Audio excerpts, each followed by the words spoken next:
Bienvenue à tous aux universités de l'économie de demain. On est ravis de vous accueillir aujourd'hui, toute l'équipe du mouvement Impact France, ses partenaires. On est ravis, pourquoi? Parce que c'est un de nos premiers événements qu'on refait en physique, donc on est très content de vous retrouver après tout ce temps. On est très content aussi de faire cet événement qui à la base était un événement parisien, de le déployer à Lyon et dans les principales régions et villes de France. Lyon est la deuxième étape après Nancy, donc vraiment ravi d'être ici avec vous en Auvergne-Rhône-Alpes.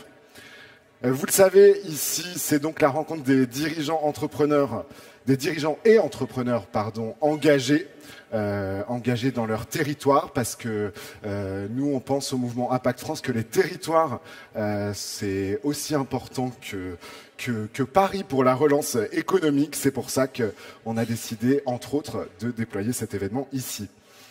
Est-ce que vous savez à peu près pourquoi vous êtes là ? Peut-être voir des masterclass, vous avez envie d'intégrer l'impact social et écologique dans votre entreprise, vous avez peut-être aussi envie que les choses changent, vous pensez qu'il y a urgence à se saisir des questions écologiques, sociales et économiques en vue de la présidentielle. Eh bien, nous aussi, donc vous êtes au bon endroit. Je vous rappelle que nous avons un hashtag, vous pouvez toute la journée tweeter et partager sur vos réseaux ce que vous pensez de la conférence, poser vos questions avec le hashtag UED 2021 qui s'affiche derrière moi. On remercie quand même au passage nos partenaires qui sont le H7, la Métropole de Lyon, le ministère de la Transition écologique, BNP Paribas, la Caisse d'épargne, Aviva et le Crédit Coopératif. Enfin, avant de débuter, on vous rappelle juste que du coup, le port du masque est obligatoire pour les déplacements et les gestes barrières habituels sont applicables. Voilà. Je ne me suis évidemment pas présenté. Moi, je suis Mathieu Cheminal et je travaille pour le mouvement Impact France à la direction du contenu. Écoutez, on va accueillir celle sans qui l'événement ne serait pas là aujourd'hui. C'est notre responsable territoriale. Elle s'appelle Marjolaine Pain. Je vous demande de l'applaudir.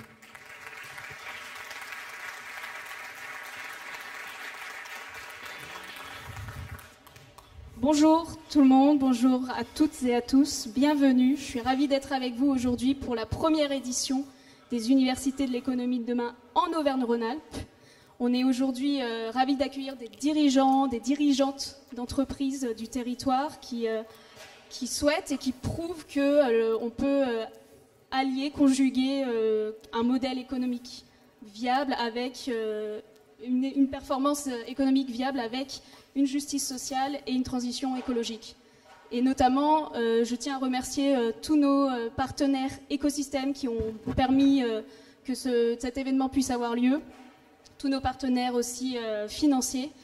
Et vous aurez l'occasion aujourd'hui de vous inspirer à travers des masterclass. Donc vous avez des masterclass en hall 3 et 2 où vous allez pouvoir parler d'impact social, d'impact écologique, de partage du pouvoir, partage de la valeur. Vous avez aussi un grand débat qui aura lieu à 11h30 avec de nombreux invités qui vont pouvoir débattre sur la transition sociale et écologique. On a aussi nos partenaires, communauté des entreprises à mission, Bicorp et les canaux qui vont vous proposer leur masterclass à eux. Et bien sûr, vous pouvez réseauter, rencontrer vos futurs partenaires sur le salon qui est juste derrière vous. Donc je vous souhaite une très très bonne journée et on se croise dans l'événement. Et je redonne la parole à Mathieu. Merci. Merci beaucoup Marjolaine. Merci à toi surtout pour ton travail.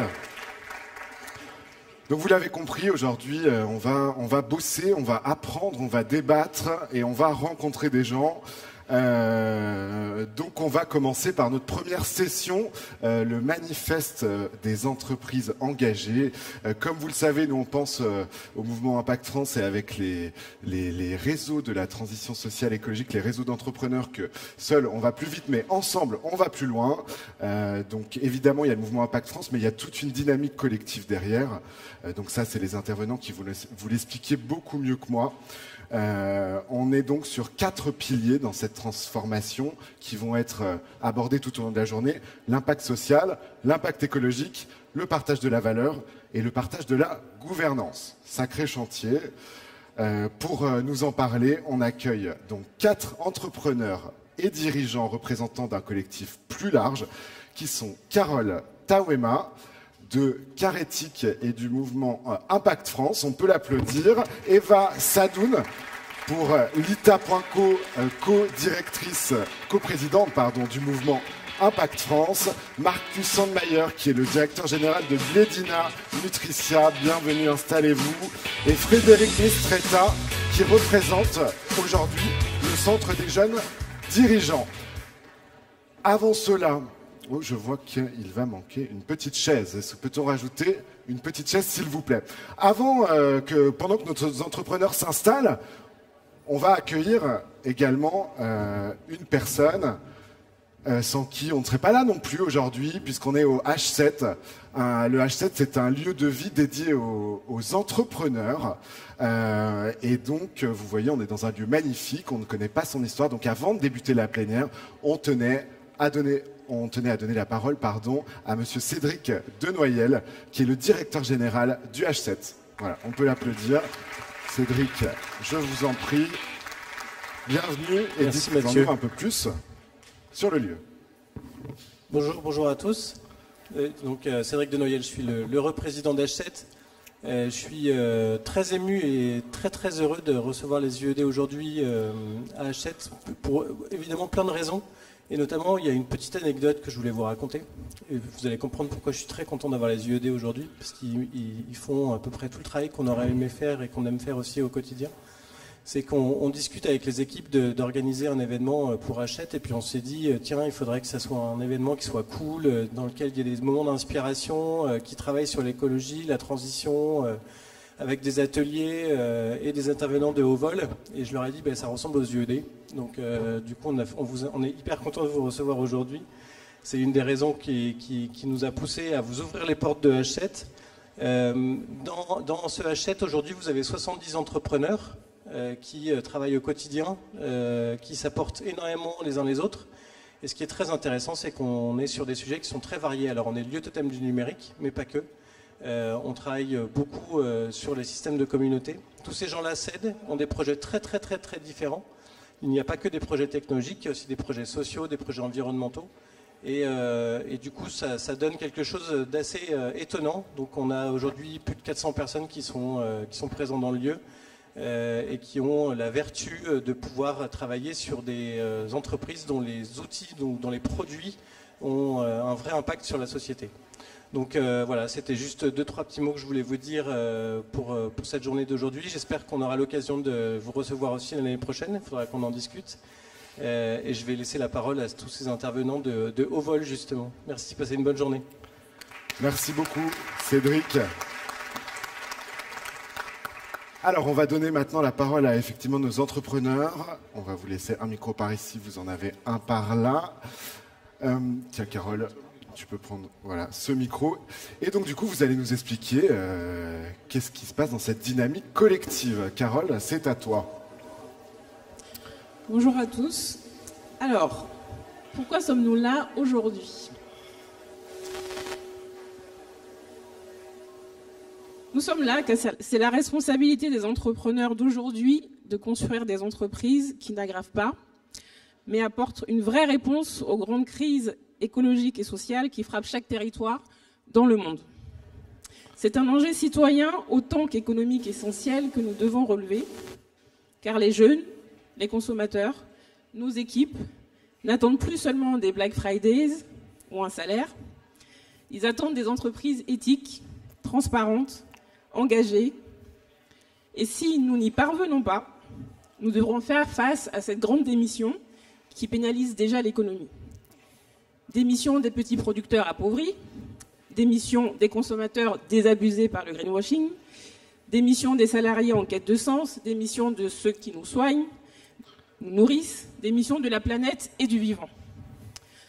Ce rassemblement inédit que nous construisons aujourd'hui est donc précieux. Et il se doit d'être à la hauteur des responsabilités qui sont les nôtres celle de notre génération, celle de nos entreprises. Comme il y a 25 ans, la transformation numérique a percuté nos entreprises, les obligeant à se réorganiser. Aujourd'hui, la révolution écologique et sociale est celle qu'il nous faut préparer et lancer. Car, on le sait tous, nul n'est parfait. Il n'est plus temps de s'opposer les uns contre les autres. Il nous faut, avec humilité, mesurer l'ampleur de la tâche pour comprendre que ce défi, nous ne pourrons le relever qu'en jouant collectif pour progresser ensemble vers un nouveau modèle qui fasse rimer économie, écologie et justice sociale. Un modèle d'innovation globale et d'abondance durable qui profite à toutes et à tous. Un modèle dans lequel, quand l'un gagne, tout le monde gagne. Merci donc à toutes et à tous d'être là. Merci à mes sœurs, Caroline Néron et Eva Sadoun, à qui j'ai emprunté quelques expressions. Merci à mon frère Mathieu Cheminade, qui a été mon prête-plume pour ce discours.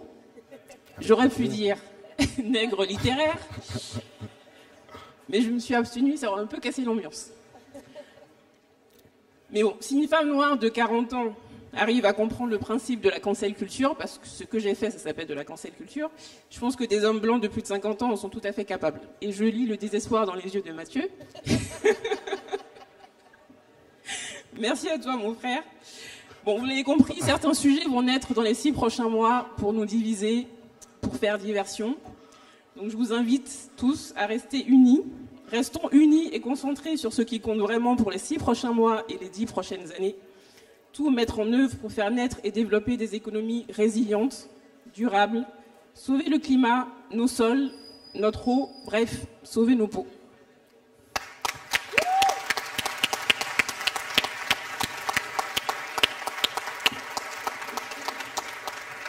Merci beaucoup, Carole. La parole est à Eva, à Marcus Sandmayer. Bonjour à toutes et tous. D'abord, moi je représente plutôt des entreprises qui sont déjà établies. Et si on parle de la transformation, on peut parler beaucoup de start-up. Et je crois qu'il y a beaucoup de start-up qui sont dans la salle et aussi dans la conférence.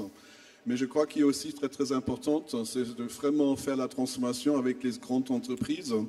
Et Pledina et Nutricia sont des entreprises qui existent depuis plus que 100 ans, qui sont déjà là, qui ont déjà un impact assez fort concernant la société, l'environnement, mais vraiment aussi au niveau social très très important.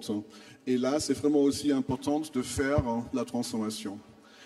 Maintenant, pourquoi chez Pledina, nous étions toujours à ce sujet?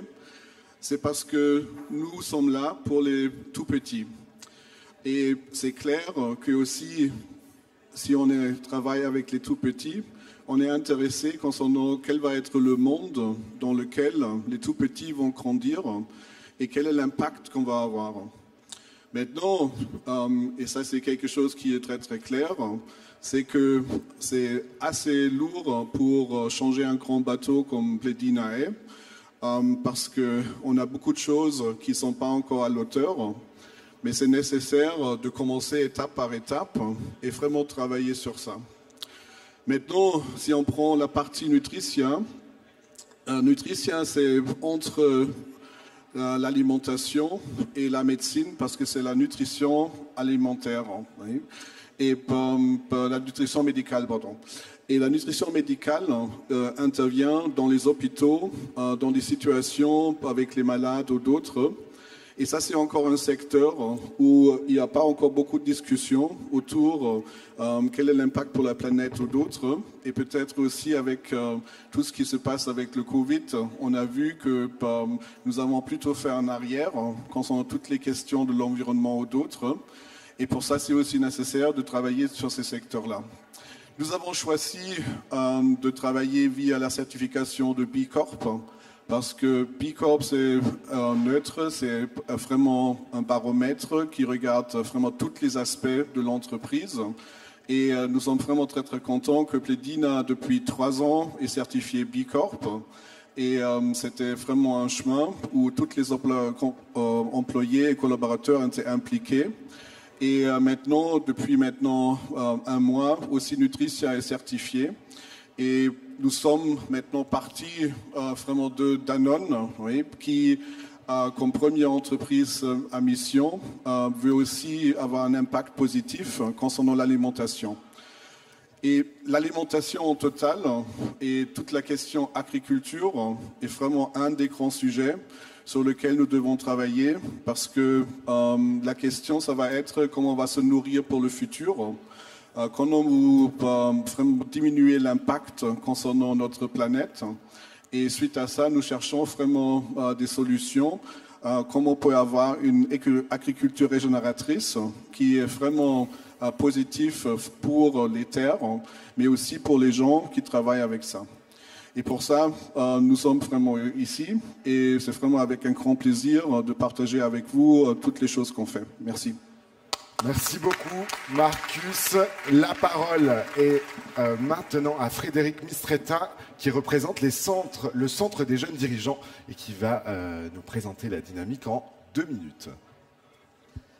Bonjour à tous. Effectivement, aujourd'hui, je représente le Centre des jeunes dirigeants. Alors, le Centre des jeunes dirigeants, c'est depuis 1938 l'organisation patronale apolitique qui prône l'économie au service de l'homme. L'économie au service de l'homme depuis 1938, c'est un point important. On prône la performance globale. On prône le fait d'oser diriger autrement. Donc forcément, une journée comme celle-ci, basée sur le social et l'environnement, la transformation environnementale nous parle énormément. Ça nous parle d'autant plus que les 5700 dirigeants engagés au CJD sur l'ensemble de la nation sont déjà en transformation. En pratique, au quotidien, sur ces 2 aspects, ils sont très avancés. Pour preuve, les opérations un JD, un alternant qui permettent l'insertion des étudiants dans le monde professionnel. Pour preuve, les différents congrès Impact et les congrès régionaux basés sur l'environnement que nous avons organisés récemment. Donc, les CJD sont déjà en mouvement, sont déjà en transformation. Donc on est là aujourd'hui pour partager, pour s'alimenter, pour se nourrir, pour nourrir nos JD, nos commissions, nos formations, qui vont permettre encore à nos CJD d'aller vers cette transformation. Mais si je peux me permettre peut-être un mot, c'est que cette transformation, elle est en route, clairement. Maintenant, je pense que nos entreprises ont peut-être besoin d'un petit coup de pouce. Nos entreprises qui s'engagent vers cette transformation ont sûrement besoin, que ce soit au niveau national et local, d'un petit coup de pouce afin de les encourager, afin de leur permettre d'aller encore plus loin dans leur évolution. Voilà, je vous remercie. Merci beaucoup Frédéric. Et enfin, la parole à Eva Sadoun de l'ITA.co et du mouvement Impact France. Eva, c'est à toi. Merci Mathieu. Bonjour à tous. Donc, je suis vraiment ravie d'être ici parmi vous, cette première édition des universités d'été, enfin du coup d'automne. Pardon, c'est pour ça qu'ils ont mis UED et que c'est plus EED, pardon. Je viens de comprendre. Du coup à Lyon, qui est pour moi une ville qui a symbolisé le début de mon engagement, parce que mon entreprise à la base, je l'ai montée à Lyon parce que j'ai fait mes études à Écully, pas loin d'ici. Et c'est vrai que j'ai senti à Lyon, dès l'origine de ma démarche entrepreneuriale, une vraie volonté de s'imposer comme un territoire qui intégrerait la transition écologique au sein de son modèle de développement. Et c'était le cas il y a 10 ans, et c'est d'autant plus le cas aujourd'hui de par toutes les nouvelles manifestations politiques qu'il y a auprès de la collectivité ou à la mairie. Et c'est essentiel aujourd'hui, quand on s'intéresse à la transition écologique, de penser à la question des territoires. Parce qu'en fait, quand on défend un modèle comme le fait le mouvement Impact France, qui a pour objectif de réunir tous les dirigeants, les réseaux, d'avoir une démarche très collective pour peser d'un point de vue politique, pour peser d'un point de vue économique, et que cette économie de la transition écologique et sociale ne soit plus une niche, mais devienne mainstream, que ça devienne l'économie classique. Pour ça, il faut s'intéresser à la question des territoires et à ce que l'économie d'avant a fait sur les territoires. Et c'est vrai qu'on a parfois la vision de la croissance économique ou de l'économie d'avant comme étant celle qui pourvoit de l'emploi, du bien-être, etc. A contrario, avec l'économie écologique qui, elle, serait pénalisante pour les territoires, qui nous ferait perdre de l'emploi, qui demanderait des fonds considérables. Mais finalement, quand on regarde très concrètement ce qui s'est passé ces dernières années, on a davantage perdu d'emplois de par la croissance économique que gagné. On a davantage perdu en qualité de vie que gagné. On a davantage perdu en termes de bien-être que gagné. Et la question de ce nouveau contrat écologique et social qu'on veut imposer dans l'économie, c'est pour retrouver cette prospérité-là. Et c'est pourquoi, en fait, on organise ces événements pour créer un nouveau récit autour de l'entrepreneuriat social et écologique, pour qu'il s'impose, pour qu'il soit mainstream, pour qu'il soit lié à des questions de croissance et de prospérité des territoires. Et pas de croissance financière, qui est aujourd'hui malheureusement la croissance qui est mise au devant de la scène. Et c'est pourquoi c'est essentiel d'avoir ces discussions ensemble, de travailler ensemble entre centres des jeunes dirigeants, Bicorp, tous les réseaux d'entreprises qu'on représente aujourd'hui, parce que c'est l'économie qui perdurera demain. Et si on reste divisé, on n'y arrivera pas, comme l'a très bien dit Carole. Et il faut s'unir pour montrer que ce récit est possible, que c'est un récit pragmatique en réponse à la crise. Donc je suis vraiment ravie d'être parmi vous pour cette journée dédiée à cette économie de demain. Et on continuera à en parler tout au long de la journée. Merci infiniment. Merci à tous les partenaires qui nous ont accompagnés. Merci à Caroline Héron et Marjolaine Pain pour l'organisation de cet événement. Mathieu, et au plaisir de vous retrouver toute la journée. Eh bien, merci beaucoup, Eva. Le ton est donné. On vous retrouve tous tout à l'heure pour d'autres sessions. Merci beaucoup à tous les trois. Eva, toi, tu vas rester avec nous. Nous allons passer à la session suivante. Du coup, je vous invite à descendre par là-bas. Marcus également, s'il vous plaît, car nous avons une session entre deux. Donc Eva, tu restes avec nous. Pourquoi? Comme tu l'as spécifié, les territoires, c'est important dans la relance économique. Aujourd'hui, on est à Lyon, une ville qu'on aime beaucoup, une ville de cœur, comme tu l'as dit. Bon, toi, on ne te présente plus, je pense que tu l'as fait. Lita.co, Mouvement Impact France. Quel âge tu as, Eva, déjà? 31 ans. 31 ans, voilà. Donc, il y a 31 ans. Eva fait partie des 40 femmes Forbes 2021. Voilà, on ne sait pas, on ne sait même pas ce qu'est une femme Forbes, mais voilà. Sont celles qui sont arrivées à briser le plafond de verre. Nous n'aurons pas la réponse.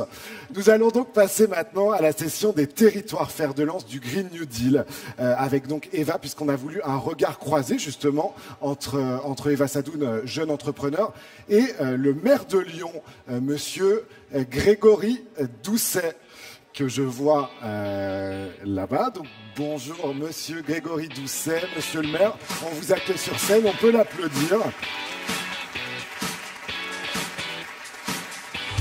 Bienvenue, ravi de votre présence aujourd'hui. Et la session sera animée par Boris Ivanov. Boris Ivanov, qu'on va retrouver plusieurs fois dans la journée, qui est journaliste, chef de rubrique économique du groupe EBRA, qui représente la PQR Grand Est. Bienvenue à toi, Boris. Je te laisse la parole avec le micro qui est ici. Merci bien. Bonjour tout le monde. Bonjour à vous deux. Merci beaucoup d'être là. Ça va, on nous entend bien. Oui, je crois que c'est bon. Parfait. Donc Mathieu, nous disposons de combien de temps pour cet échange? Nous disposons de 15 minutes avec un léger retard déjà dès la matinée. 15 minutes. Bien, bon, c'est parfait. Donc, il s'agit effectivement de vous poser 2 questions à chacun et puis d'échanger un petit peu sur ces thématiques. Monsieur le maire, on va donc commencer par vous, puisque vous êtes là. La première question, toujours autour de la transition écologique, sociale et environnementale, mais peut-être un petit peu plus à la suite de la crise et de la pandémie que nous avons tous vécue. J'avais envie de vous demander, poussé par la nécessité pendant la crise sanitaire, l'aspiration à davantage de circuits d'échange de proximité, comme les achats locaux, la relocalisation, les tiers-lieux, donne lieu forcément à un nouvel élan au développement économique des territoires. Comment, justement, est-ce que les collectivités comme la vôtre peuvent aider à cette dynamique et la promouvoir? Merci Boris, bonjour à toutes et à tous. Moi, juste vous dire en introduction que je suis ravi qu'à Lyon on puisse accueillir cet événement et surtout voir qu'il y a autant de diversité d'acteurs. Et merci à Eva aussi d'être là à mes côtés. On s'était croisés il y a déjà un certain nombre de mois et on avait déjà pu parler de vos initiatives. Donc voilà, merci en tout cas d'être là. Sur la question que vous posez, il est vrai que la crise sanitaire a révélé énormément de failles systémiques. À l'occasion de la crise, enfin, vous vous souvenez très certainement, ou peut-être l'avez-vous oublié, que pendant notamment le premier confinement, on s'est interrogé beaucoup sur nos interactions, notre fonctionnement économique, sociétal, social. Et on a vu apparaître énormément, ou réapparaître peut-être, énormément de liens de solidarité et d'appétit pour plus de consommation locale, plus de relations avec ses voisins, avec l'économie locale. C'était devenu une nécessité et on s'est rendu compte que notre système, il était finalement relativement peu résilient à ce type de crise sanitaire. Donc oui, ça a réveillé en nous, je pense, ou excité en nous une forme d'appétence pour ce que vous disiez.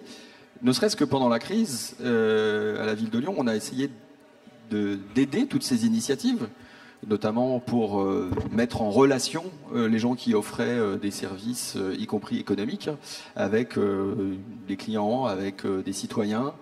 Je pense en particulier au système voisin-voisine qu'on avait mis en place, au marketplace permettant à toutes les entreprises, les petites entreprises qui n'avaient pas, marketplace virtuel qui n'avaient pas la possibilité de faire du click and collect, justement de s'y mettre. Et là, je parle des petites, je parle pas des grandes Amazon et compagnie, bien sûr.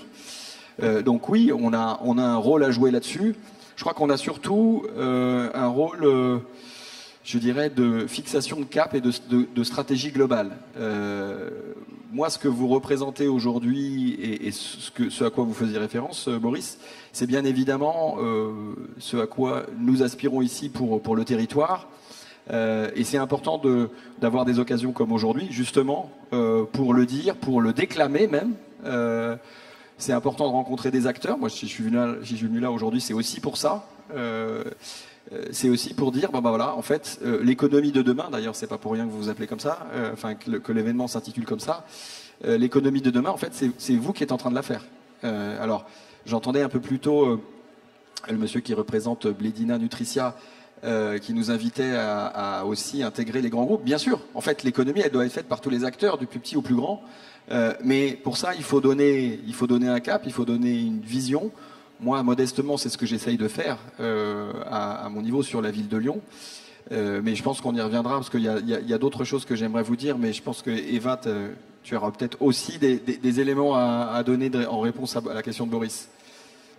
Oui, mais concrètement, monsieur le maire, pour rester encore 2 petites secondes avec vous, donc donner un cap, mais ne faut-il pas aussi, d'une certaine façon, encourager, toujours effectivement pas contraindre, mais encourager les gens à conserver ces bonnes pratiques de consommer local et de faire travailler les circuits courts. C'est ce qu'on fait par exemple avec notre label Lyon Ville équitable et durable, qui est un label qu'on donne pour les entreprises locales, locales ou implantées à Lyon, qui respectent un certain nombre de cahiers des charges, qui en gros vont d'engagements sociaux, environnementaux, des entreprises qui sont responsables. Le fait d'avoir ce label donne une visibilité à ces acteurs. On a établi un guide qui permet aux Lyonnaises et aux Lyonnais de se référer et de les trouver facilement. Donc c'est une façon pour nous d'agir. Après, on agit aussi, bien évidemment, au travers de l'action publique, notamment de la commande publique. Et on agit aussi au travers de l'encouragement. Vous savez, la politique, ça va être de l'engagement, de la dépense publique, ça c'est important, mais ça va être aussi des messages qu'on envoie.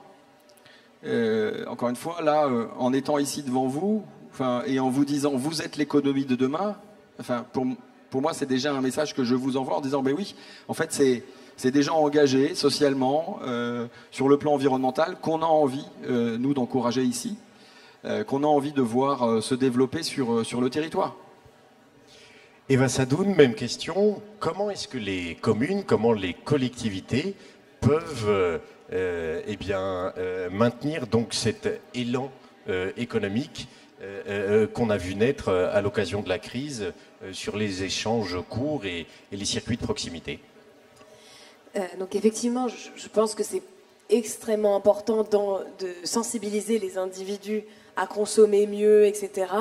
Mais il ne faut pas non plus oublier que toutes les études scientifiques montrent que même si chacun d'entre nous se comportait comme un super-héros, donc vivait vraiment comme sans émettre, donc vous imaginez ce que ça voudrait dire, on ferait que 25% du chemin.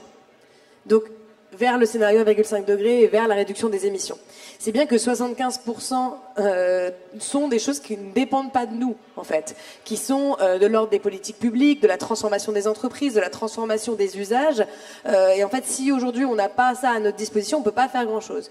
Donc effectivement, le rôle d'une commune, c'est de sensibiliser ses citoyens à la consommation locale, etc., favoriser les circuits courts, ça c'est évident.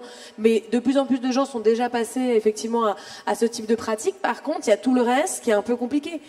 Comment est-ce qu'on isole les bâtiments, comment est-ce qu'on se suffit en énergie, quel serveur on doit utiliser pour qu'il soit moins émetteur, etc. Et pour ça, ça demande effectivement, donc il y a des politiques que la commune peut mettre en place, notamment la priorisation sur les marchés publics des PME et des entreprises qui respectent certains critères, et c'est des échanges qu'on a pu avoir par le passé, pas si loin d'ailleurs, et qu'il faut qu'on continue à avoir avec toutes les régions, etc. Parce que finalement, on sait que l'achat public, c'est un moyen de développement énorme des PME, et si on veut leur permettre de faire leur transition, il faut leur apporter du business, quoi, pour qu'ils se rendent compte que la transition est un potentiel business fort. Donc effectivement, ça c'est ce que la commune peut faire. La commune aussi peut, donc après ça dépend des mandats, mais il y a quand même cette question de la rénovation thermique et de tous ces emplois verts aussi qu'on pourrait développer. Il y a l'Institut Rousseau qui a sorti une étude là-dessus et qui montre qu'avec la création d'emplois verts, on pourrait vraiment espérer la création de plus d'1 million d'emplois. Entre la reforestation, la rénovation énergétique, etc., tous ces emplois qui naîtront grâce à la transition écologique. Donc c'est quelque chose auquel il faut effectivement s'intéresser, et puis il faut aussi œuvrer à la remise en question du socle réglementaire, qui lui n'incite pas, malheureusement encore, à la transition écologique de nos modèles, parce qu'on a une fiscalité qui est faite pour l'investisseur, on a des plans d'investissement qui sont faits pour l'innovation de rupture et pas pour l'innovation sociale et écologique, etc. Donc ça demanderait effectivement la refonte de ce socle réglementaire, fiscal et d'investissement. Et ça demandera aussi de se questionner sur les filières. Parce qu'on peut avoir des réflexes simples de se dire on va investir dans l'innovation verte, par exemple, disons dans l'hydrogène, etc., pour pouvoir faire notre transition, parce que la science et la technique de l'homme a toujours permis de changer de civilisation. Sauf qu'on se rend compte que sur cette question de la transition écologique, il y a un biais et il y a beaucoup d'effets rebonds. L'exemple le plus simple qu'on connaît tous, c'est que, en fait, d'avoir rendu les voitures plus efficaces d'un point de vue énergétique, ça n'a pas mené à la diminution des émissions, mais ça a mené à le développement de plus d'achats de voitures et à l'utilisation de voitures plus lourdes. Donc on est passé à un plus gros SUV parce qu'en fait ça nous coûte moins cher de pouvoir avoir cette voiture. Donc en fait, des politiques publiques ambitieuses, c'est des politiques qui accompagnent la transition. Et c'est aussi des politiques qui accompagnent aussi la sobriété de nos usages. Et là, il faut avoir en tête, il faut vraiment s'intéresser aux filières, et je vous conseille de lire le plan de transformation de l'économie aussi du Shift, en plus de tout ce qui est fait par le mouvement Impact France sur le socle réglementaire, parce qu'il s'intéresse aussi vraiment aux filières et à comment on peut aider à les faire transitionner. Si vous me le permettez, en rebond à ce que vient de dire Eva, parce que Eva parlait de la commande publique. Alors, j'ai pas voulu l'évoquer un peu plus tôt, mais c'est vrai que c'est un levier majeur. On a fait le choix avec mon exécutif très tôt, après notre mandature, de prendre le temps d'élaborer ce qu'on appelle une programmation pluriannuelle des investissements. On a pris le temps, mais finalement, pour une commune de la taille de Lyon, on l'a voté très très rapidement. En 6 mois, le plan était prêt. L'idée, c'était d'envoyer tout de suite un signal, justement aux entreprises, notamment aux entreprises locales, mais j'y reviendrai sur la question des entreprises locales, d'envoyer un signal sur l'ampleur de la commande publique qu'on allait passer. Donc on a augmenté globalement de 30% les investissements par rapport à la mandature précédente. On a décidé d'engager 1,250 milliard sur la mandature, notamment, enfin je dirais principalement, vraiment sur des actions purement de transition écologique, mais en même temps en ayant à cœur de regarder cette question de la transition de manière complètement transversale. Pour vous donner un exemple concret, On a 350 millions qui vont être investis dans l'éducation, c'est-à-dire concrètement dans les écoles, pour de la rénovation thermique, pour faire en sorte que les nouvelles écoles qu'on va construire, évidemment, elles soient bien isolées en hiver, mais aussi en été, puisqu'on a déjà des pics de chaleur dès le mois de juin, avant la fin de l'année scolaire, pour qu'on végétalise massivement les cours d'école, pour avoir de l'ombre et de la fraîcheur, pour qu'on apaise, donc dire qu'on piétonise les abords des écoles, pour apporter aussi de la sécurité aux enfants. Donc, tout ça, c'est des travaux publics, c'est beaucoup de contrats, notamment pour des entreprises locales. Donc l'idée d'avoir une programmation pluriannuelle des investissements très ambitieuse et surtout de donner à voir cette PPI permettait d'envoyer un premier signal. On vient de voter là, lors de notre dernier conseil municipal, ce qu'on a appelé dans notre jargon notre SPASER, c'est-à-dire notre schéma de promotion des achats socialement et écologiquement responsables. On a défini un certain nombre de critères et de grands principes pour l'élaboration des cahiers des charges de nos différents chantiers, comme son nom l'indique, visant à plus de responsabilité sociale et environnementale. L'idée, c'est d'être extrêmement ambitieux pour justement, par le biais de la commande publique, encourager plutôt les entreprises vertueuses qui elles-mêmes sont engagées sur une gouvernance plus partagée, sur bien évidemment des mécanismes de production qui soient plus responsables vis-à-vis de la planète. Voilà. Donc avec la commande publique, et c'est 200 millions d'euros d'achats publics par an, la ville de Lyon, donc c'est pas rien. Avec la commande publique, effectivement, on peut orienter.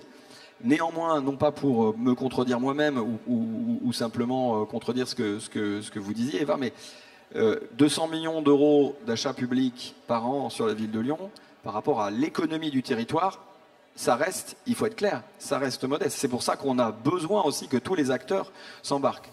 Et c'est pour ça que ce message que je vous transmettais tout à l'heure, qui est qu'on a besoin que les entreprises s'y mettent toutes. Moi, quand je rencontre des acteurs, que ça soit des chefs d'entreprise, chefs d'entreprise bien sûr, ou des salariés, je me rends compte à quel point sur ce territoire à Lyon, on a énormément de gens qui ont envie de s'engager et qui ont envie de transformer l'économie. Parce qu'ils sont en quête de plus de sens, ils ont envie d'être des acteurs d'une économie, ils ont envie d'être des acteurs d'une prospérité, certes, une prospérité locale, mais pas à n'importe quel prix. Et avec du sens, et en étant heureux de se lever le matin et d'aller bosser, d'aller faire prospérer leur entreprise. Moi, c'est aussi ce que je veux. Ce qui m'importe, c'est qu'il y ait effectivement de la prospérité sur mon territoire, mais bien évidemment en tenant compte des limites planétaires. En ça, d'ailleurs, je me réfère assez volontiers à la théorie du donut, que beaucoup ici doivent connaître. Mais ça me semble important qu'on se dise, oui, l'économie, elle doit être à la fois prospère, mais elle doit aussi tenir compte de ses limites planétaires. Donc la commande publique, oui, c'est effectivement important, mais au-delà même de la dépense, c'est aussi le message qu'elle envoie qui est significatif. Et d'ailleurs, puisque je parle de message, on a tenu en même temps que l'établissement et le vote de notre programmation pluriannuelle des investissements, voter l'état d'urgence climatique. Parce qu'on a considéré qu'il était pas simplement important de donner à voir ce sur quoi la ville allait concrètement s'engager en termes de chantier, en termes de travaux, mais aussi de fixer le cadre, de dire dans quel état d'esprit, avec quelle vision on fait tout ça. Et oui, vous parliez des émissions tout à l'heure, Eva, oui, la ville de Lyon a reconnu qu'on était dans une situation d'urgence climatique et qu'il fallait tout faire pour que la transition s'accélère.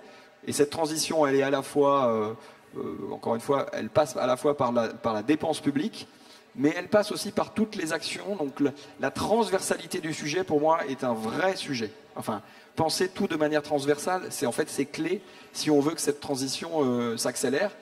Et d'ailleurs, ça c'est un point. Et un autre point important aussi, c'est de pouvoir mesurer. Vous l'avez aussi évoqué. Vous parliez des fameux 25% du chemin qui serait fait si on faisait tous un effort individuel. Oui, il faut aussi que les entreprises et les collectivités locales s'y mettent. Mais pour que ça marche, il faut aussi qu'on donne à voir. Il faut aussi qu'on soit capable de mesurer les progrès.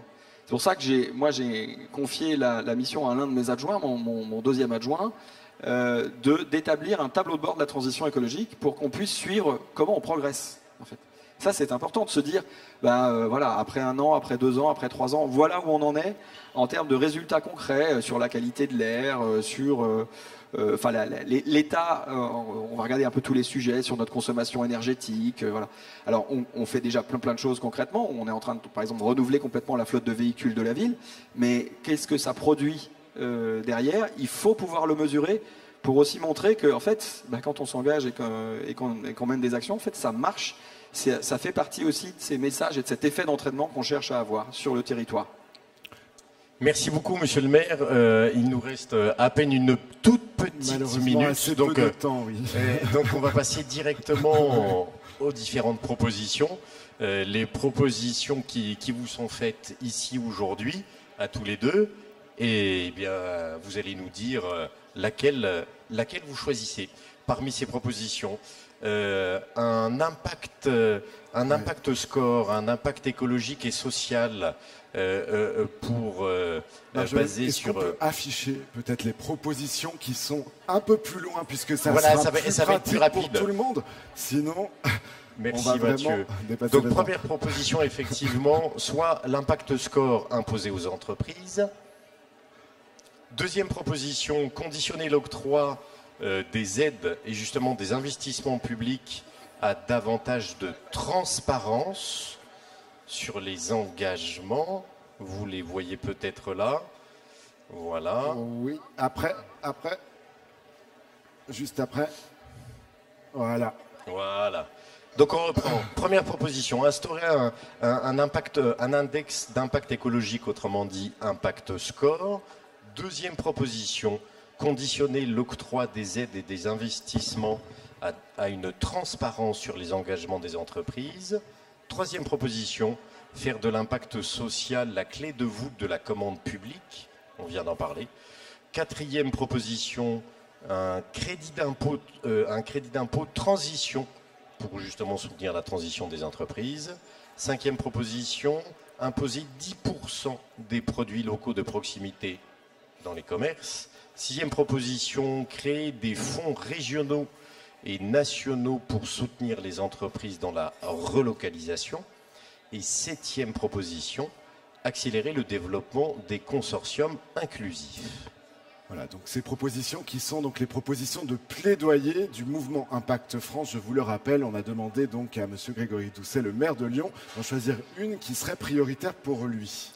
J'ai parlé de la commande publique un peu plus tôt et du SPASER, du schéma de promotion des achats socialement et écologiquement responsables qu'on a mis en place à la ville de Lyon. Donc forcément, la troisième proposition me parle particulièrement. Enfin, pour moi, à la tête d'une collectivité locale, c'est notamment par là qu'on peut encore une fois faire passer des messages, mais aussi agir très très concrètement sur l'économie locale. Un petit clin d'œil aussi à la proposition 5, parce que acheter localement, c'est aussi l'une de nos priorités. Vous savez très certainement que je suis devenu célèbre, peut-être pas dans le monde entier, mais en tout cas en France pour tout ce que j'ai pu faire dans les cantines scolaires. Bon. Récemment, j'ai décidé qu'il n'y aurait plus de cordon bleu, par exemple, parce que les cordons bleus est l'un des aliments les plus transformés de l'industrie agroalimentaire. L'un de nos objectifs, c'est de faire en sorte d'avoir 50% du contenu des assiettes des petites lyonnaises et des petits lyonnais qui soient issus de l'agriculture locale. Et c'est pas simple à réaliser. Pour vous donner une idée, 95% de ce qui est produit sur le territoire de la métropole de Lyon. Métropole de Lyon, c'est globalement autour de Lyon pour les non-lyonnais. 95% de ce qui est produit est exporté. Et nous, on importe actuellement 95% au-delà de la métropole de notre alimentation. Donc, dire qu'on va passer à 50% de produits locaux dans les assiettes, enfin dans les cantines, la marche est énorme en fait à franchir. Alors, comment on va faire ça ? On va faire ça pas simplement en le décrétant, pas simplement en le mettant dans le cahier des charges, ça c'est déjà fait pour le prochain prestataire, mais on a décidé de travailler avec les filières locales. La question des filières a aussi été évoquée un peu plus tôt. Et donc on travaille en fait avec la Chambre de l'agriculture et l'ARDAB, l'association des producteurs en agriculture biologique locale, enfin de 2 départements, de manière à pouvoir leur dire très très très en amont ce qu'on va chercher à acheter dans les mois et les années qui viennent, de manière à ce que les agriculteurs puissent commencer à s'organiser, puissent tout simplement aussi planter ce dont on va avoir besoin pour nos cantines. Et en parallèle de ça, on investit dans la cuisine centrale pour pouvoir mieux travailler des produits locaux. Pour vous donner 2 exemples tout bêtes, on a équipé et on va très très vite. On a équipé c'est très important pour moi de vous parler de la cantine. Vous avez compris que c'était un peu mon dada, donc je termine.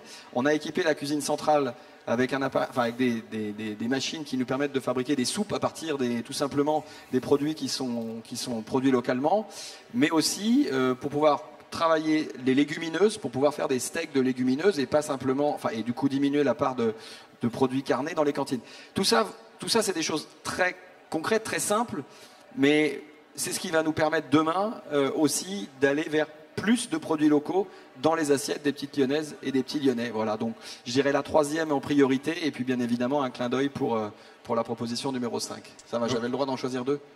Oui, vous pouviez en choisir autant que vous voulez. Donc nous avons bien compris, monsieur le maire, plus de quenelle ni de rosette pour les Stéphanois. Vous n'avez rien compris. Je vous remercie. Je vais lui refaire un petit cours de cuisine. Ah bah d'accord, ok, merci.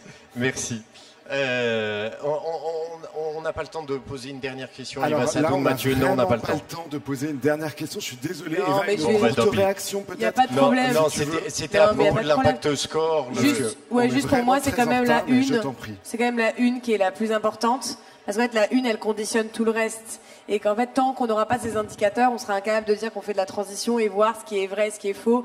Et il faut vraiment infuser la comptabilité, qui est vraiment le cerveau du capitalisme. Et l'index impact écologique est capable de le faire pour révéler la réelle transition écologique et sociale. Voilà, je m'arrête ici.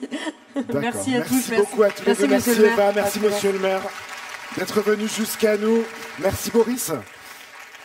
On va donc passer à une autre session. Quand on vous parle d'impact, je ne sais pas si vous savez exactement de quoi on vous parle. C'est bien pour ça qu'on fait face à du greenwashing, du social washing, de l'éco-blanchiment en français. Donc si vous êtes perdu entre les entreprises à mission, les labels, les chartes, les certifications, les normes, eh bien nous, on a la réponse pour vous.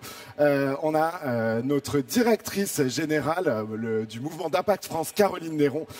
C'est un peu notre prof de RSE à nous, qui va vous expliquer qu'est-ce que l'impact. Bienvenue à elle et bravo Caroline. On peut l'applaudir.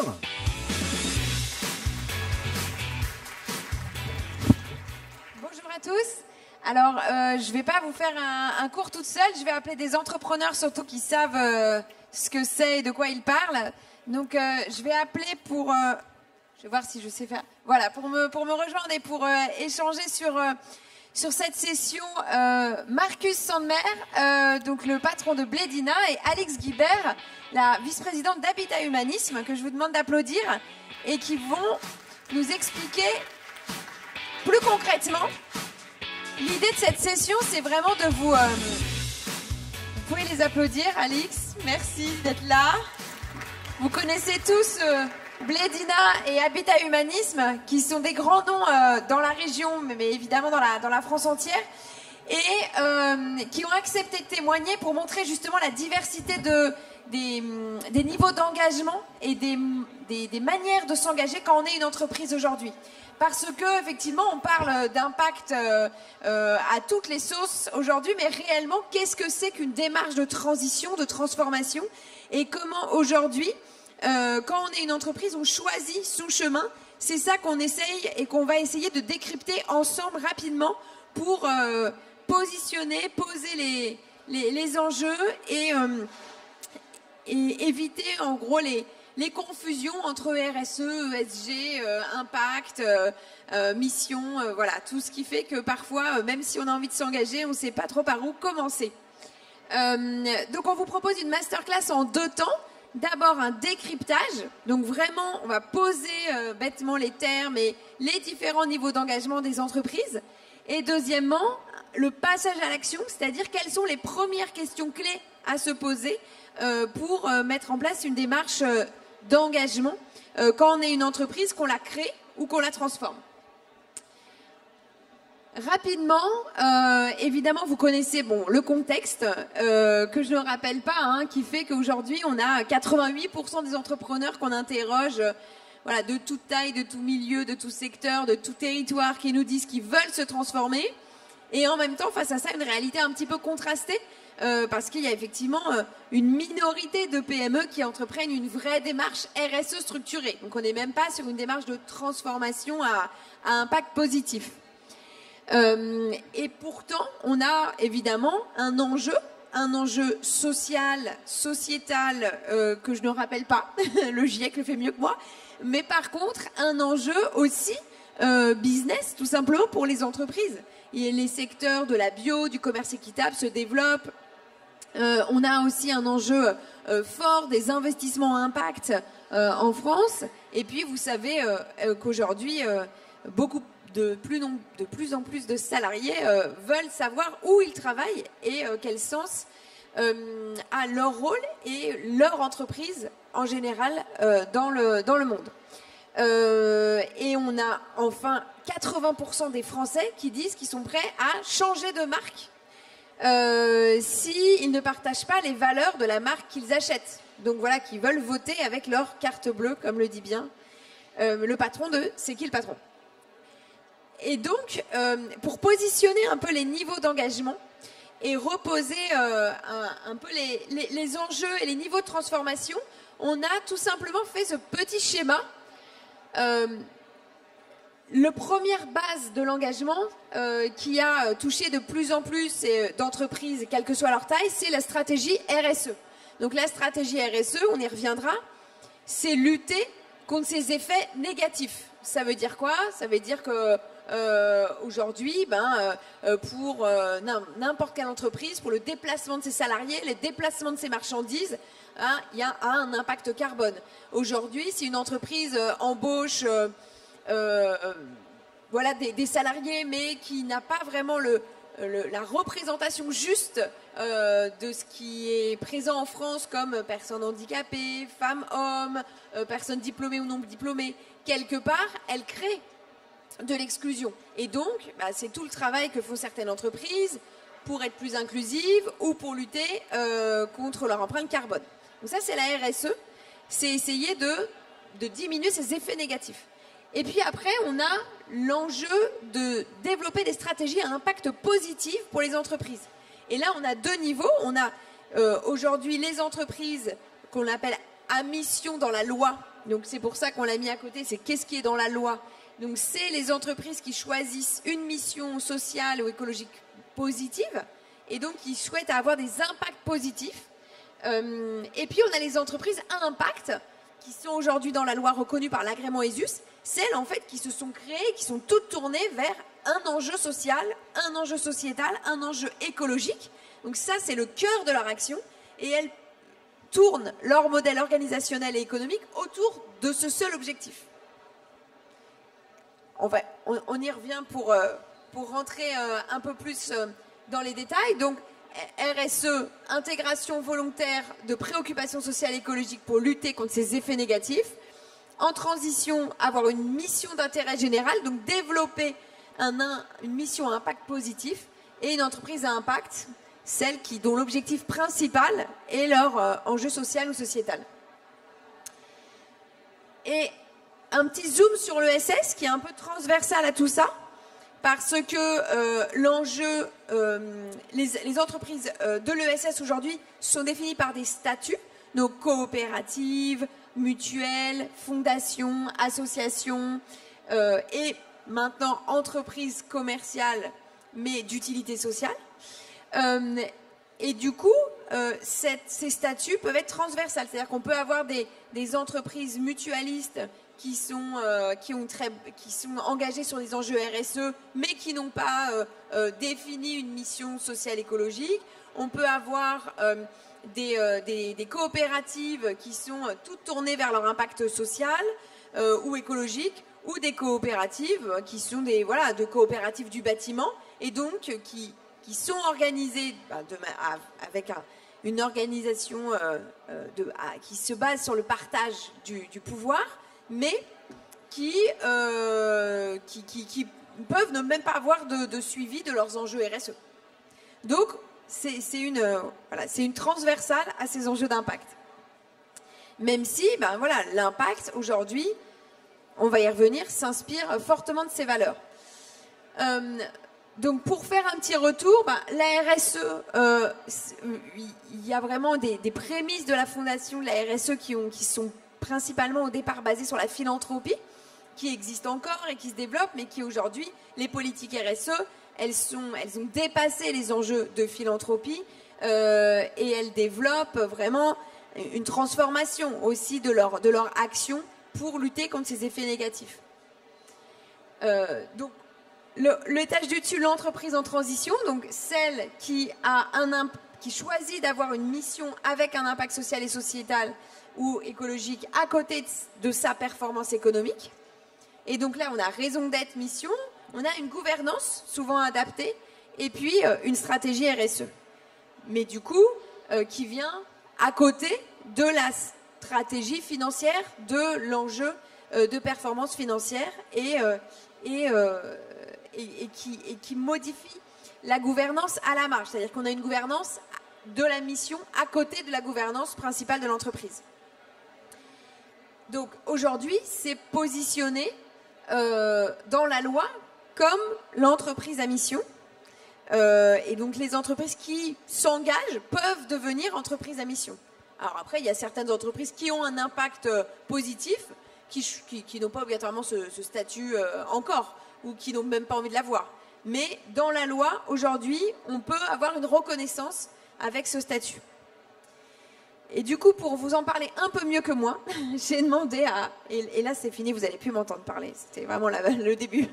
J'ai demandé à Marcus d'expliquer, en fait, comment, pourquoi, chez Blédina Nutricia, ils ont choisi de faire bouger l'ensemble de leur modèle autour d'une mission à impact positif et comment ils l'ont fait.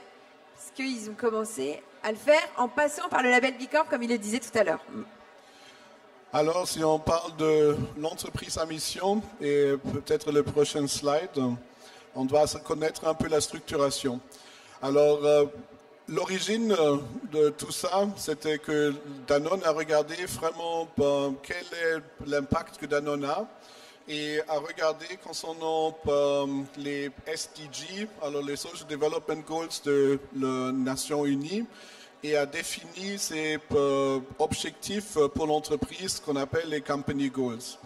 Et c'était vraiment sur 3 axes, sur quel est le business model, quel est l'impact et quel est vraiment aussi l'impact pour la société. Et à base de ça, c'était clair qu'il y aura une structuration qui est sur 2 niveaux. Danone SA, qui est l'entreprise qui est aussi à la bourse, c'est devenu une entreprise à mission. Pourquoi celui-là? Parce que cette entreprise est vraiment l'entreprise mère pour toutes les entreprises. Et il y a un comité de mission, ça c'est dans les statuts de l'entreprise à mission. Et vous voyez que pour Danone, on a vraiment choisi un comité de mission avec vraiment des hauts calibres. Ce sont des gens qui ont travaillé avec les Nations Unies, ce sont des gens qui sont vraiment complètement impliqués dans toutes ces questions et que sont vraiment des experts concernant toutes les questions, quels sont les défis que le monde a pour le futur et comment les entreprises peuvent y contribuer. Après, et ça c'est la deuxième couche, c'est maintenant chaque entreprise qui existe chez Danone, alors c'est Blédina SA, Nutricia SA, etc., a comme objectif devenir une entreprise B Corp. Pourquoi on a choisi ça? Un B Corp, à l'origine, c'est un label qui a été créé aux États-Unis. C'était un label qui a été créé pour d'abord défendre les startups. Pourquoi? Parce que des startups ont eu une mission, ont eu des objectifs, et très très souvent, il y avait un moment que ces startups étaient achetées par une plus grande entreprise, et pour protéger vraiment leur mission et vraiment qu'est-ce qu'ils font, ils ont dit on va créer cette certification B Corp pour vraiment aussi mesurer, et ça c'est fait via B Lab, qui est une association indépendante, avec 200 questions qui sont vraiment sur des axes complètement différents. Quel est l'impact de l'entreprise? Maintenant, nous avons, avec Pledina, poursuivi cette certification B Corp en 2017. Et dans cette certification, on doit avoir au minimum 80 points. Vous voyez que nous avons eu 83,1. Est-ce que ça veut dire maintenant qu'on est faible? Je peux vous dire que il y a un très très grand nombre d'entreprises qui essayent de faire cette certification, mais il y a seulement un petit nombre qui passe vraiment ce seuil de 80 parce que les critères sont vraiment très très durs. Les critères sont, comme j'ai dit, on va revenir sur ça un peu plus tard, sur tous les aspects de l'entreprise. Et vraiment, c'est comme un grand check-up que vous faites avec ISO ou d'autres, avec la même profondeur des questions, des critères, etc. Maintenant, et là vous voyez que nous avons un peu appris et qu'on est vraiment déjà un peu aussi avancé parce que l'autre entreprise que je gère, c'est Nutricia. On vient juste avoir la certification il y a 4 semaines. Là, on a atteint déjà 92,6 points. Et ça, c'est aussi quelque chose qui est inhérent du mouvement de B Corp, que l'objectif, c'est que chaque fois qu'on fait la certification et la recertification, on s'améliore. Alors, il y a un objectif d'amélioration et il y a un objectif de vraiment aller devant. Et donc on va y revenir tout à l'heure, mais ce que je trouve important et intéressant, c'est de bien montrer justement comment entreprise à mission, B Corp s'est créé pour ça, et entreprise à mission aujourd'hui le traduit en France, c'est comment on protège des entreprises qui s'engagent à pouvoir garder leur engagement au cœur de leur modèle pour que dans leur développement futur et vis-à-vis de leurs investisseurs, leurs actionnaires et vis-à-vis de leurs potentiels racheteurs, ils puissent conserver ces engagements à impact positif finalement au détriment d'une peut-être performance financière supérieure. Et ça, voilà, c'est un des enjeux du statut d'entreprise à mission ou B Corp, donc de définir une mission et de l'ancrer assez pour qu'elle puisse être opposable. On va peut-être passer au sommet de la pyramide. Alors peut-être qu'on l'a mis comme ça parce qu'on n'est pas très objectif, mais parce que pour nous c'est effectivement un enjeu partagé et que presque tout le monde pourrait poursuivre. Mais en même temps, c'est surtout aujourd'hui l'enjeu des entreprises qui se sont créées comme ça. Donc les entreprises à impact. Les entreprises à impact aujourd'hui, donc c'est toutes celles qui ont au cœur leur impact social et écologique, qui sont créées pour ça, qui sont créées autour de ça et qui articulent leur modèle économique en direction de leur impact, en cohérence avec leur impact. C'est pour ça qu'on met autour de l'angle du partage de la valeur leur modèle organisationnel autour de ça, c'est-à-dire en incluant l'ensemble de leurs parties prenantes de leur gouvernance d'une manière ou d'une autre. Donc c'est pour ça qu'on a mis partage du pouvoir. Et donc impact écologique, impact social, qui l'un ou l'autre ou les deux sont au cœur de leur modèle. Comment ça se traduit concrètement en France? C'est l'agrément ESUS, entreprise solidaire d'utilité sociale, donc qui permet et qui agrémente, ne labellise pas, mais qui donne un agrément à des entreprises donc, qui ont au minimum, comment c'est traduit dans la loi, plus de 75% de leur budget dédié à leur impact social et qui après ont des enjeux de partage de la valeur stricte, donc par exemple des écarts de rémunération de 1 à 10 maximum, un réinvestissement de leurs bénéfices obligatoires dans leur entreprise chaque année, et puis des enjeux de partage du pouvoir et des manières de partage du pouvoir qui sont soit statutaires, donc posés avec l'ESS, les statuts de l'ESS, soit inscrits dans leur statut. Donc il y a plus de 2000 entreprises aujourd'hui qui ont cet agrément qui leur permet d'être reconnus et d'accéder à quelques avantages qui ne sont pas extrêmement nombreux, ce qui est une partie de notre travail au Mouvement Impact France. Et donc autour de cet enjeu, qu'est-ce qu'on a comme type d'entreprise? Énormément d'entreprises sur tous les enjeux sociaux et écologiques. Et du coup, pour en parler, on a invité Alix, qui est donc la vice-présidente d'Habitat Humanisme, que je crois tout le monde connaît. Une entreprise, on peut le dire, sous modèle associatif, avec un statut associatif, mais qui en plus a développé tout son modèle autour de la recherche, de la maximisation absolue de son impact social. Oui, bonjour à tous. Pour rappel bref, pour ceux qui ne connaissent pas Habitat Humanisme, c'est une structure qui a été créée à Lyon il y a une quarantaine d'années par un promoteur immobilier, Bernard Devers, qui a décidé, un changement radical dans sa vie, de mettre son métier au service des plus pauvres, avec 3 objectifs: les loger dans des quartiers équilibrés, permettre un accompagnement des personnes que nous logeons pour leur permettre de se reconstruire, et de voir comment des outils économiques, déjà il y a 40 ans, puisqu'on a été créé il y a 40 ans, voir comment, au cœur de l'économie, pouvait participer au recul de la pauvreté. Pour ça qu'aujourd'hui, Habitat Humanisme est une structure donc présente sur tout le territoire. On est présent dans 80 villes en France, en Belgique et au Luxembourg. Il y a 5000 bénévoles et 1700 salariés, articulés autour de 3 branches, 3 missions aujourd'hui: le logement, les personnes âgées avec des EHPAD et l'accueil des migrants. Voilà, on a ces 3 branches. La particularité d'Habitat Humanisme, c'est qu'on est une structure hybride. Dès sa création, Bernard Devers a créé une association, mais aussi une structure, une ESA, une foncière. Aujourd'hui, on en a 2. Des foncières dont l'objectif est de produire du logement avec des loyers très très bas, entre 4 et 6 euros du mètre carré, même au cœur des villes. Et tout ça par un mécanisme qui fait appel à la fois à la société civile, qui peut investir dans cette structure, à la fois à des financeurs et avec des collectivités locales et l'aide des prêts de l'État. Et en fait, au cœur d'Habitat Humanisme, depuis le début, il y a cet impact social très fort, de se dire qu'un outil économique comme la foncière et la seconde qu'on a maintenant, qui est dédiée à la création d'EHPAD, permet justement cet impact, cette réconciliation entre l'économie et le social.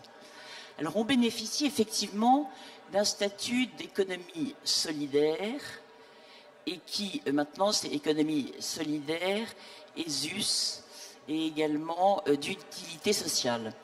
Ce statut qui, comme vous l'avez expliqué, nécessitait de montrer qu'on avait une gouvernance partagée, puisque ce sont les associations, c'est une structure associative et démocratique, qu'il y avait aussi au niveau des rémunérations, c'était conforme avec pas d'écart important entre les petits et les gros salaires, et puis surtout une mission sociale forte. Nous faisons un métier que peu de personnes font parce que c'est pas rentable. On est à l'équilibre, mais c'est pas rentable. Et en fait, ce statut ESUS, qui est assez simple, qui relève d'une démarche auprès de la préfecture, nous a permis pendant des années de bénéficier d'investisseurs dans le cadre de l'épargne salariale, de fonds de l'épargne salariale, et qui ont été orientés à la fois sur l'association qui a cet agrément ESUS et sur nos structures économiques. Voilà. Et je me réjouis beaucoup, je vais vous dire, Habitat Humanisme finalement est assez récent, Impact France, de voir combien vous associez l'impact écologique à l'impact social. Et un peu notre crainte avec tout ce développement de tous ces critères d'impact, se dire que le social serait mis de côté au profit. C'est important évidemment l'impact écologique, mais que ça reste très très présent et même prioritaire dans cette mesure d'impact. Comment associer ceux qui aujourd'hui en sont écartés, sont en souffrance, et de se dire que ce développement de l'impact environnemental intégrait complètement ceux qui aujourd'hui sont sur le bord du chemin. Bien sûr, c'est vrai que tous les entrepreneurs et la dynamique d'impact, elle intègre ces 2 volets, bien sûr l'impact écologique, mais aussi l'impact social, qui souvent et de plus en plus sont liés. Et vous êtes bien placé pour en parler avec les enjeux de précarité énergétique aussi qu'on connaît bien. Alors, après, pour passer à l'action, nous, on a identifié, et alors pas seul, parce qu'on a fait un travail avec une trentaine de réseaux d'entreprises engagées. Vous les avez vus un peu ce matin, le CJD Bicorp qui était représenté, mais aussi les entreprises d'insertion, les entreprises adaptées, l'UDES, et les entreprises à mission. Enfin voilà, on a réuni tous les acteurs qui réfléchissent un peu à cette question et on a identifié 20 indicateurs clés qui sont les indicateurs aujourd'hui pour nous de la transformation durable. Pourquoi? Parce que comme le dit Alix, comme le dit Marcus, en gros, la transformation, elle se fait pas en 5 minutes et on peut même être une entreprise à impact avec un enjeu social fort en son cœur. Et le travail pour mettre son organisation en cohérence avec ses valeurs, c'est un travail de tous les jours et notamment quand on grandit, quand on se développe, ce qu'on espère pour toutes les entreprises. Et donc ce qui a été posé là, c'est que ces indicateurs, ces enjeux sont clés et se tiennent tous pour une transformation durable. C'est-à-dire qu'évidemment, si on développe un impact, une stratégie à impact ou un travail fort sur la réduction de son empreinte carbone, le travail sur le partage de la valeur est très lié sur comment on fait évoluer son modèle de production, comment on réinvestit différemment les bénéfices, l'enjeu de la lutte contre les inégalités rejoint aussi l'enjeu du partage de la valeur et on a vu aussi avec quelques exemples récents qu'on peut avoir des entreprises qui sont, voilà, qui sont sur des chemins de transformation mais qui peuvent être un petit peu heurtées parfois si toute l'organisation et l'organisation interne RH, managériale et surtout le lien avec les personnes qui sont dans le conseil d'administration ne va pas jusqu'au bout. Et donc c'est en ça qu'on a positionné ces enjeux qui sont les enjeux de travail permanent et sur lesquels on peut commencer un chemin de transformation. Alors après, tout le monde n'est pas bon partout. S'il fallait être bon partout pour être voilà, pour dire qu'on est à impact, personne ne le serait vraiment. Mais l'idée, c'est d'être à un minimum partout et de s'améliorer en permanence sur tous les sujets. Et donc nous, on va parler principalement, vous voyez la petite flèche, de la stratégie à impact, c'est-à-dire comment vraiment on devient une entreprise à impact à travers 4 premiers volets structurants. Le premier volet, c'est définir sa mission sociale écologique. Le deuxième volet, c'est mesurer son impact au cœur de son activité. Le troisième, c'est les labels et les agréments. Et le quatrième, c'est les achats, qui permettent de rentrer dans un écosystème aussi à impact et donc de faire rayonner son engagement.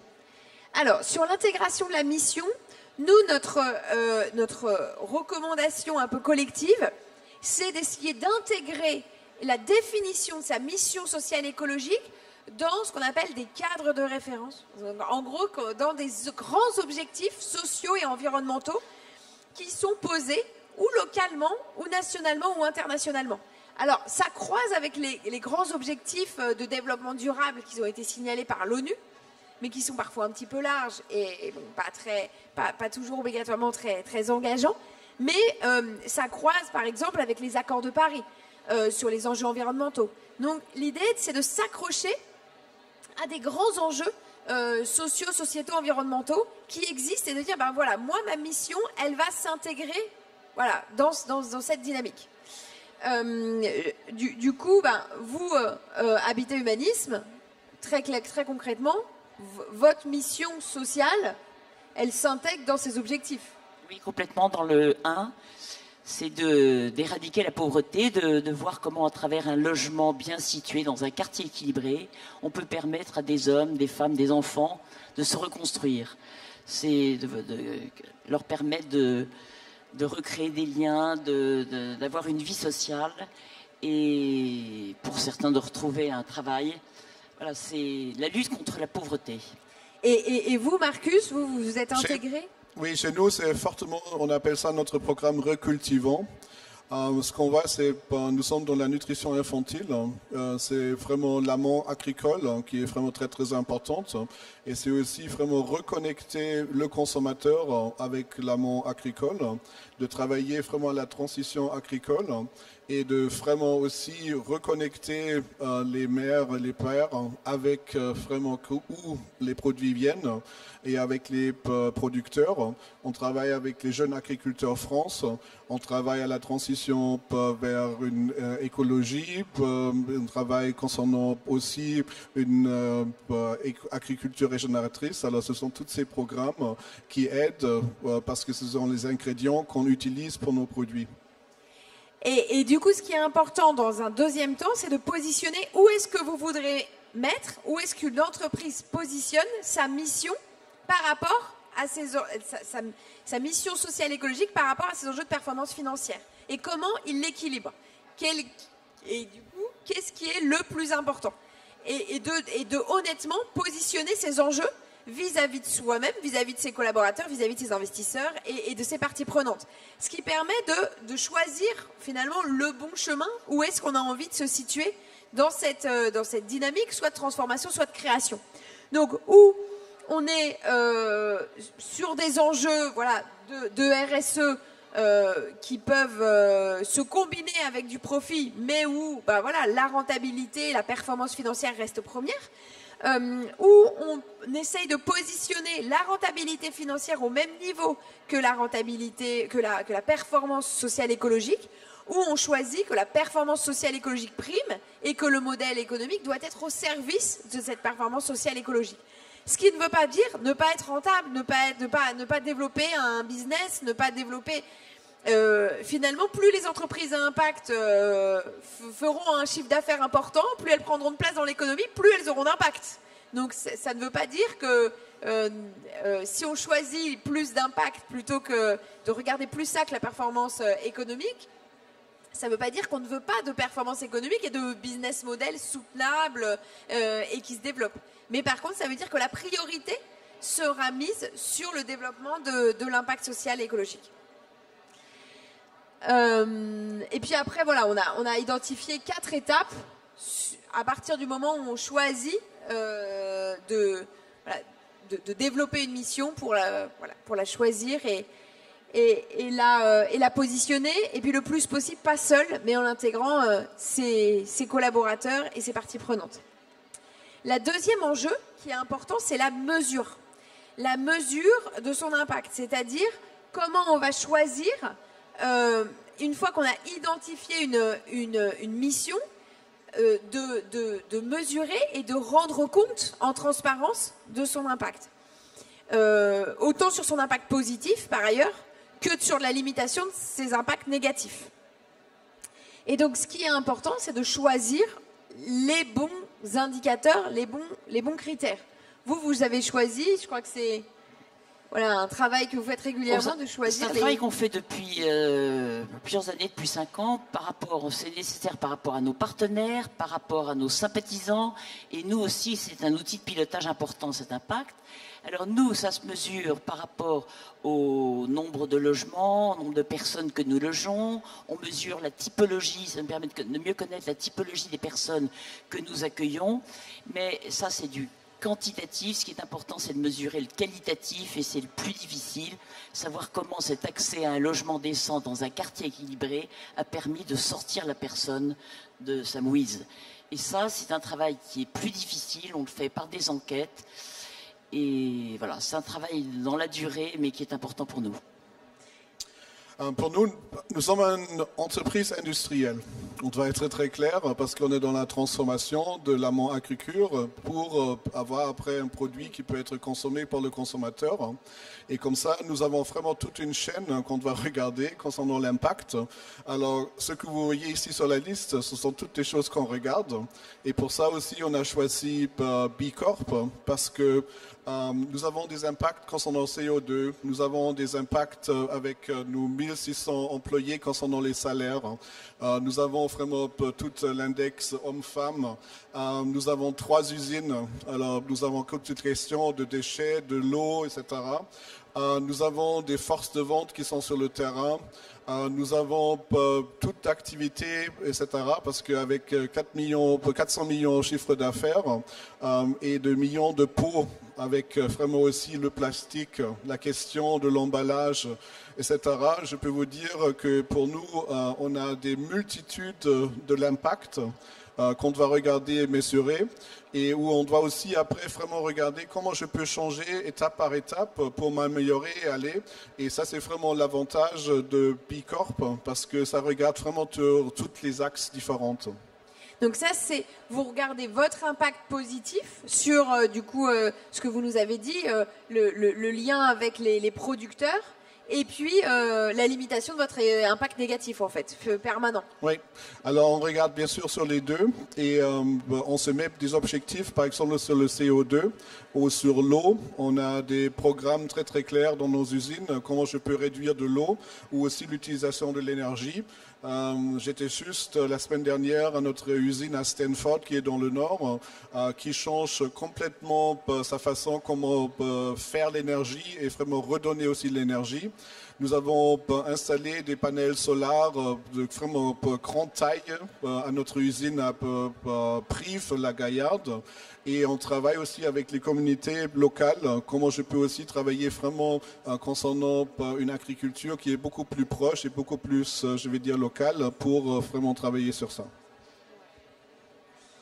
Alors, très en lien, et en fait, qui permet d'améliorer aussi sa mesure d'impact et de la guider sur certains thèmes ou en global, les labels. Alors, là, la difficulté, c'est qu'on a une multitude de labels et qui sont très compliqués pour n'importe qui, en fait, à discerner qu'est-ce qui est vraiment intéressant et qu'est-ce qui va être plus structurant. Donc, ce qui est important, c'est de trouver le label qui permet de prouver et d'améliorer. Donc, comme on dit, en fait, très en lien avec l'évaluation de son impact et à minima de la limitation de son impact négatif. Identifier les points forts et potentiellement intégrer une communauté. Nous, ce qu'on recommande, c'est que déjà, il faut bien sélectionner. Après, communiquer, bien sûr, mais surtout mettre des plans d'action pour s'améliorer, parce que c'est à ça que ça sert. En gros, c'est des dashboards pour pouvoir identifier les bons leviers et s'améliorer en continu. Donc, on a fait une petite carto pour vous, des labels. Et en gros, on voit deux choses. On doit choisir son label suivant sa taille. On n'a évidemment pas les mêmes labels, pas les mêmes enjeux si on est une TPE ou une grande entreprise. On doit aussi choisir soit des labels génériques qui vont être sur l'activité de l'entreprise en général, soit des labels sur des enjeux clés. Donc, si on veut travailler sur l'enjeu écologique ou l'enjeu social, on a des labels spécifiques qui permettent d'approfondir.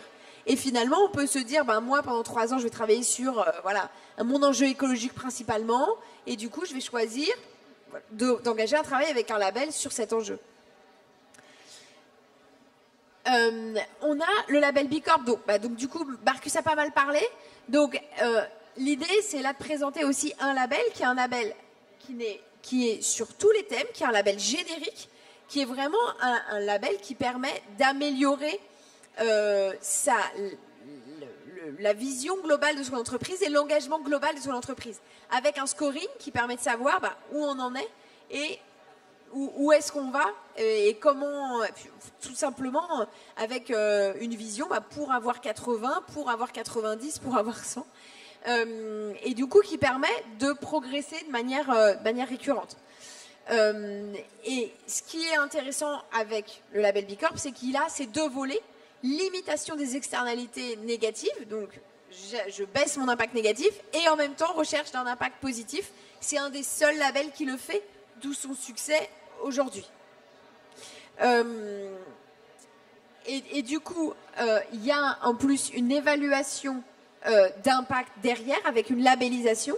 Donc Marcus, toi tu peux peut-être le présenter en un mot, qui fait qu'à la fin, voilà, c'est validé par un tiers. Oui, je crois que vraiment l'avantage du label B Corp, c'est vraiment une approche très très holistique. Comme vous voyez, ça regarde avec le Impact Assessment, et vous pouvez faire ça, c'est sur Internet, vous pouvez aller pour vous regarder pour votre entreprise, c'est vraiment accessible. Vous avez aussi tous les scores des autres entreprises qui ont fait les scores, et comme ça, il y a vraiment une transparence qui est très très haute. Ça regarde d'abord la gouvernance, alors comme on a dit, mission, mais aussi le setup, quelle est la représentation par exemple dans le comité de direction entre hommes-femmes, quelles sont les structurations pour d'autres, etc. Après, il y a un axe qui est très très important, c'est concernant les collaborateurs, c'est concernant le statut, concernant les employés, quels sont les niveaux de salaire, quelles sont les distances de salaire entre le plus haut salaire, le plus bas salaire, quel est le index égalité homme-femme, etc. Après, vous avez beaucoup de choses concernant l'environnement, bien sûr, CO2, utilisation de l'eau, traitement des déchets, etc. Après, vous avez l'impact sur la communauté. C'est la question, quelles sont vos activités sociales? Est-ce qu'il y a une accessibilité concernant vos produits? Qu'est-ce que vous faites concernant information autour des produits? Par exemple, sur les produits Pledina et Nutricia, vous avez 24 heures sur 7 jours des informations. Vous pouvez contacter des diététiciens, etc. Après, il y a vraiment la question aussi, quel est l'impact sur la ville dans laquelle votre usine est par exemple établie, comment travailler avec vraiment aussi les fournisseurs, etc. Après, il y a tout l'axe consommateur. J'ai déjà un peu donné quelques exemples concernant l'information, mais c'est aussi qu'est-ce que vous faites concernant communication, comment vous travaillez vraiment sur toutes les questions de pricing, etc. Est-ce qu'il y a des produits aussi d'accessibilité? Alors, il y a vraiment beaucoup de facteurs différents. Qui est importante, comme j'ai dit, c'est quelque chose qui s'améliore aussi chaque fois, concernant aussi les critères. Le Impact Assessment change, alors chaque année les questions aussi évoluent avec l'évolution aussi de notre planète et avec toutes les questions qu'on a. C'est vraiment quelque chose qui est certifié. Après, comme j'ai dit, transparent. Vous pouvez trouver tous les scores partout et aussi vraiment tous les axes qu'ils ont fait. Et c'est comme avec d'autres types de certifications, c'est pas une fois, c'est vraiment tout le temps que vous devez travailler sur ça.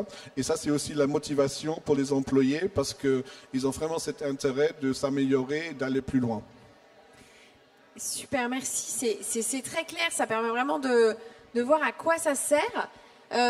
Donc là, on a fait une cartographie aussi un peu des scores, chartes, labels locaux. Donc évidemment, on a des labels produits et des labels locaux. Donc là, pareil, c'est très, c'est relatif à ce que vous avez envie de faire et quel enjeu, quel marché, quel business, pour qui. Est-ce que c'est en interne, en B2B, ou est-ce que c'est vis-à-vis de ses salariés, ou est-ce que c'est en externe vis-à-vis de ses consommateurs?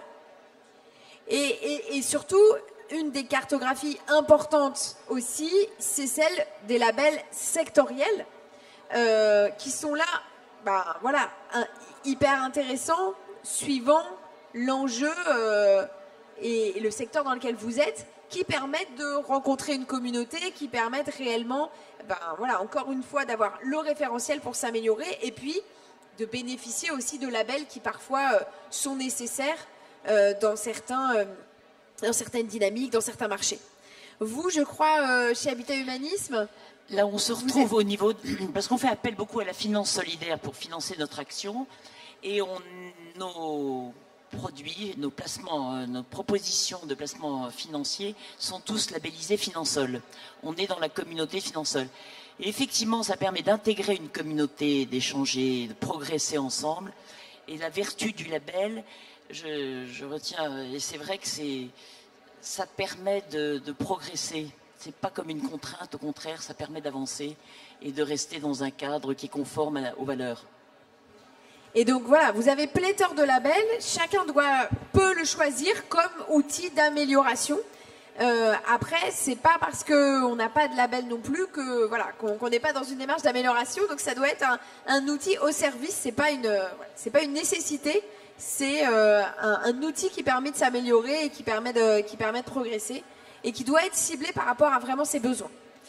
La dernière chose, c'est la politique d'achat. Juste avant de poursuivre, je suis désolé Caroline, on va poursuivre 5 minutes ici, on va juste vous faire une petite annonce parce que du coup on a été décalé, comme vous l'avez vu au début de la journée un petit peu, on a pris un peu de retard. Donc il y a des ateliers qui commencent dans les autres salles, on continue 5 minutes ici avec nos intervenants. Pour ceux qui sont intéressés par les ateliers sur la mesure et la réduction de l'empreinte carbone, l'intégration de la diversité et de la parité dans son entreprise ou les sociétés à mission, qu'est-ce que cela implique réellement? Vous pouvez vous diriger dans les autres salles.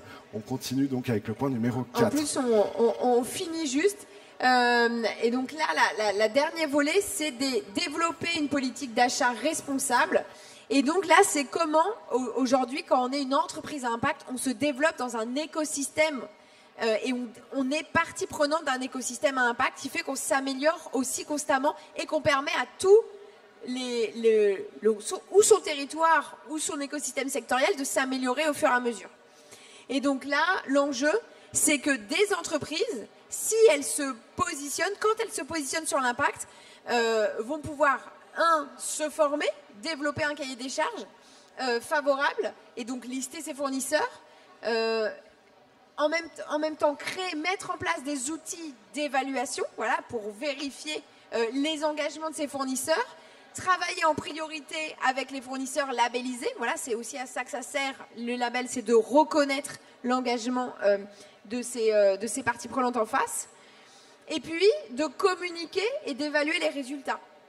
Et donc l'enjeu, c'est de pouvoir aller challenger, chercher les fournisseurs les plus engagés, de les challenger et de les engager à l'être le plus en plus, en sachant qu'on a des entreprises à impact qui finalement, parce qu'elles exigent un engagement, un certain engagement, vont pouvoir même engager une partie de ces fournisseurs et donc faire changer l'ensemble de leur écosystème à impact en orientant eux-mêmes leurs achats.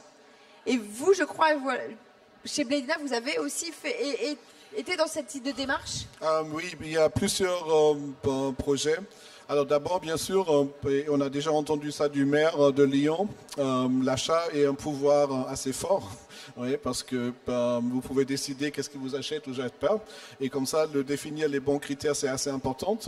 Mais chez nous, une chose qui est aussi importante, c'est par exemple comment je travaille avec l'agriculteur. Nous avons lancé un programme qui s'appelle Sauver Williams. Pourquoi? La poire Williams est pour nous un ingrédient assez important et nous avons vu qu'il y a de moins en moins des poires Williams en France. Pourquoi? C'est de moins en moins rentable pour l'agriculteur. Alors, qu'est-ce qu'on a identifié? C'est que les producteurs, les agriculteurs, ils ont remplacé les poires avec des pommes parce que c'était plus facile, c'était un rendement qui était plus haut. Mais comme ça, nous n'avons plus presque de poires françaises. Alors, ce que nous avons fait, c'est que nous avons identifié que c'était aussi une barrière pour des jeunes agriculteurs de prendre vraiment la ferme de leurs parents. Alors, nous avons lancé un programme pour vraiment planter des poiriers. Nous avons aussi décidé de faire des contrats plus longtemps, qui est pas si facile dans une grande entreprise parce que on est dans la bourse, etc. Mais maintenant, on fait des contrats de jusqu'à 20 ans concernant l'agriculteur pour vraiment assurer, parce qu'un pommier prend du temps, oui, parce qu'il ne donne pas des poires ou des pommiers, des pommes après la première année.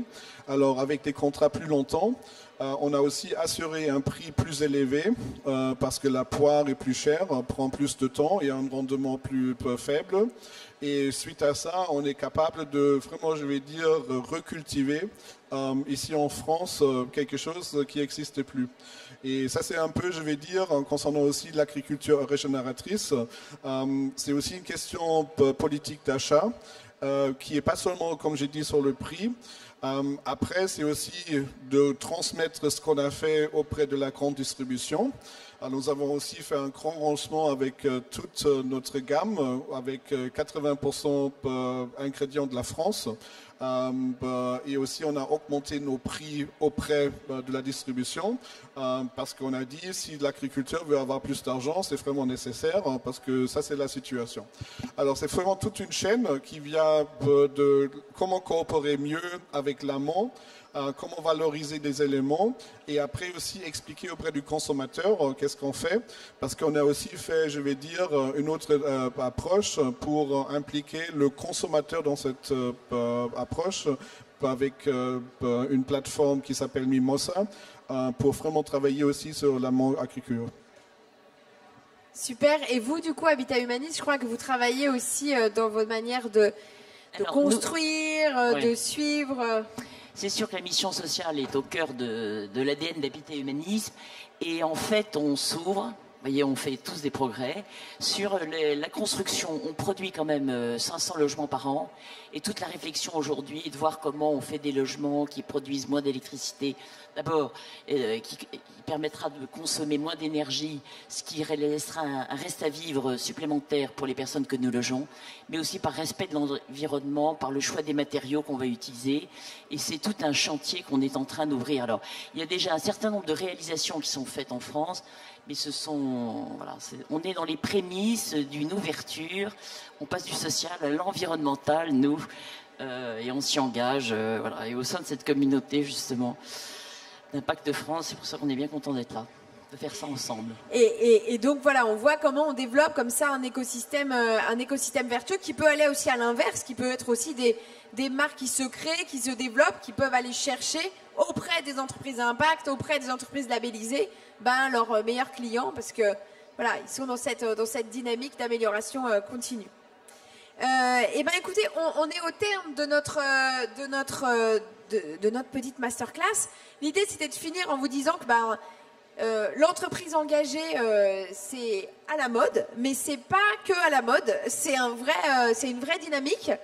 Ce qu'on a essayé de positionner, c'est tous les termes qui sont aujourd'hui, voilà, qui caractérisent la réelle transformation, qui se traduisent dans la loi, et comment ils peuvent aussi faire l'objet d'un choix pour vous, qui a des entreprises, qui a des entrepreneurs, et sur les dynamiques que vous choisissez. Après, il y a plein de termes aussi qui pullulent autour de l'entreprise engagée, et du coup, qu'on vous a décrypté rapidement, et qui sont tous des bonnes nouvelles. C'est-à-dire qu'en fait, tous s'inscrivent d'une manière ou d'une autre dans cette dynamique d'impact et traduisent l'envie de plus en plus d'entreprises de se transformer, même si les termes qu'on vous a présentés au début sont les seuls vraiment qui aujourd'hui s'inscrivent dans la loi française et sont reconnus aussi par plusieurs parties prenantes, dont les investisseurs.